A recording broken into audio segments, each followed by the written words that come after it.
یہ دوسری جنگ عظیم کا زمانہ تھا جب صرف ہتھیار نہیں انسانی عقل اور اخلاق بھی جنگ میں جھونک دیے گئے۔ ہٹلر کا خواب تھا ایک اعلیٰ نسل، ایسی نسل جو جسمانی طاقت میں سپرمین ہو، جذبات سے پاک ہو اور صرف اطاعت کرے۔ اسی مقصد کے لیے نازی سائنسدانوں نے خفیہ تجربات شروع کیے جن کا کوڈ نام تھا ہائبرڈائزیشن پروجیکٹ۔ یہ تجربات سائبیریا اور مشرقی یورپ کے قید خانوں میں کیے گئے۔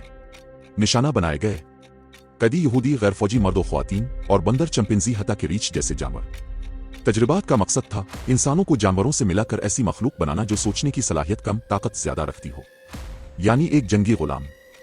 کئی رپورٹس کے مطابق یہ کام ڈاکٹر جوزف منگلے اور کچھ روسی سائنسدانوں نے بھی آگے بڑھایا۔ اگرچہ کوئی تجربہ کامیاب نہیں ہوا، مگر یہ سب کچھ حقیقت میں ہوا اور انسانی اخلاق پر ایک ایسا دھبا چھوڑ گیا جو کبھی مٹ نہیں سکتا۔